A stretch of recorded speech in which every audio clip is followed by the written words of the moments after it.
Assalamu Walaikum. Hello friends, how are you? Welcome back to my new video.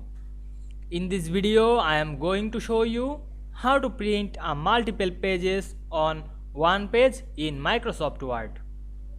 Let's get started. Firstly, we have to open a Word document.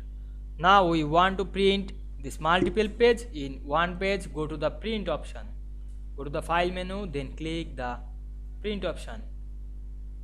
And we can see here the 4 page. Now we want to print the 4 page in one page. Click the one page per sheet drop down menu, then select the 4 page per sheet, then select it, then click the print option to print this multiple page in one page.